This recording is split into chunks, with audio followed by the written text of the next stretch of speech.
I was a more of a military brat. I mean, my mom passed away when I was 7 years old, and my dad was a very, very bad alcoholic.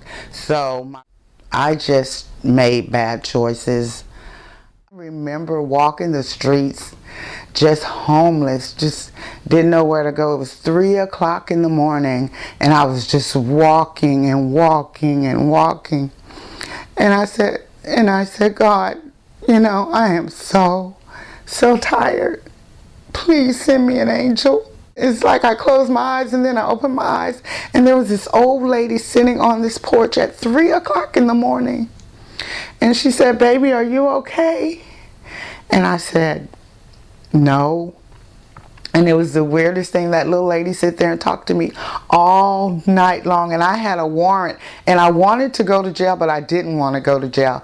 And that little lady talked me into going to jail, and I went to jail, and I came out, and I came to Perpetual. But I'm saying that to say that I know all of this was of God. All of this was of God. And I'm just so happy to be here. I had so many hidden talents that I didn't know I had. I never thought in a million years that I would be teaching someone else how to use a computer. Never in a million years would I have ever thought that. It's just incredible. It really is. It's like I'm a new person. It's like that old Lisa is on a back burner. I don't know. I'm just different. I came from a very affluent family. My father was a CEO for an oil company. He lived in London. He was in charge of London, Ireland, Scotland, and the Houston division. We had a $1 million flat across from the St. James Palace. My family had a lot of money. I was 19 and I chose to get into drugs.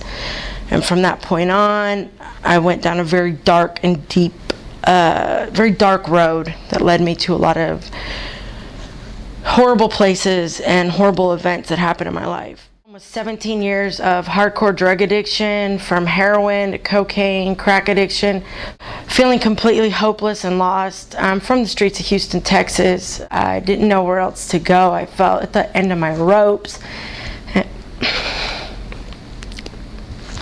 I'm extremely grateful that I met Perpetual.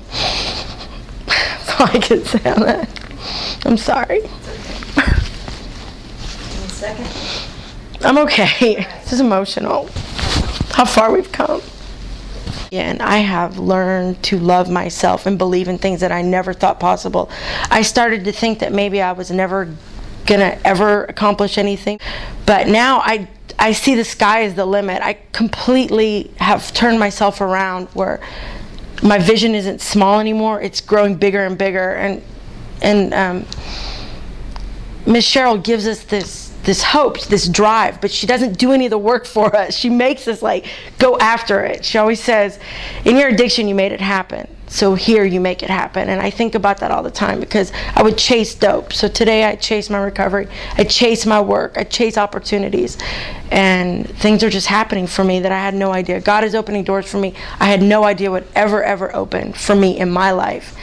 And success is what's written across my face right now. I'm like, yes, I can do it.